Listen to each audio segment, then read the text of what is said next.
Hi there, Animated Me here, and I want to talk about Hans my Hedgehog. A fever dream of a story. I don't know what the Grimms were on when they wrote it, but I kinda want some. We open on a poor couple who is having no luck having children, until finally the man says, "Damn it, I want to have a kid, even if that kid's a hedgehog." What have you done?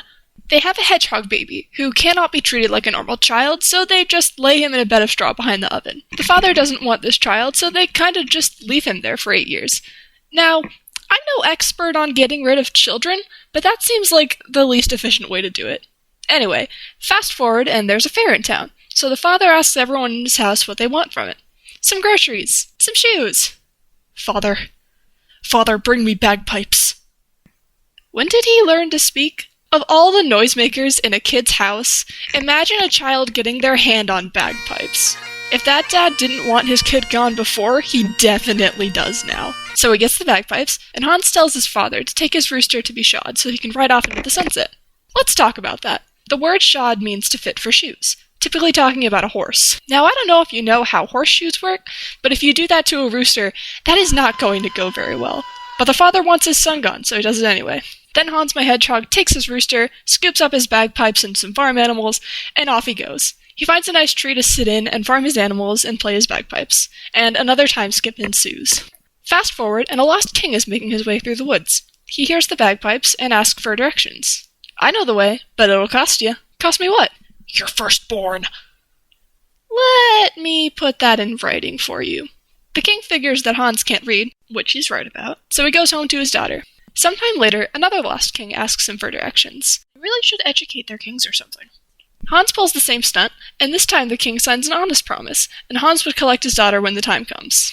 Now, in the meantime, his pigs were multiplying like rabbits, so he goes home with them to let his village have a wonderful slaughter, as it's written. Oh god, my son is alive. "Can you shoe my rooster again? Will you get out of here?" "Yeah." "Deal." So he does, and the hedgehog is off once more, and pays the first king a visit. "Men, listen to me well. If you see anything with bagpipes, a strut, a rooster, I want you to take it down at all costs." What kind of crack are you on? Hans comes storming into the castle and demands the king's daughter, or it will cost them their lives. The king obliges, because what choice does he have? And the two were sent off in a carriage with servants, horses, money, land, anything they would need. This is the life. Hans could live so fulfilled and finally start a good farm. And he stabs the princess and leaves. It says she lives and goes back home, but I'd like to believe she became one of the various forest witches. On to the second king. He goes to the second king, who has told his men, "Men, if you see anything carrying bagpipes and riding a rooster, give him a salute and escort him inside." Sure enough, Hans shows up and is welcomed inside and presented with the king's daughter, who of course is horrified. But, despite this, treats Hans kindly, and the two are married. That night, as Hans often does, he says something strange to the guards. "Alright, I'm going to take off my hedgehog skin before going to bed, and when I do I want you to grab it and throw it in fire and watch it until it is destroyed." Did the king give you anything strange? Hans takes his skin off, as you do. It's destroyed, and he becomes a handsome man.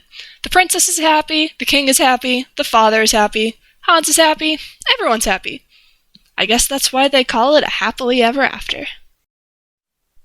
I'm recording again, crap.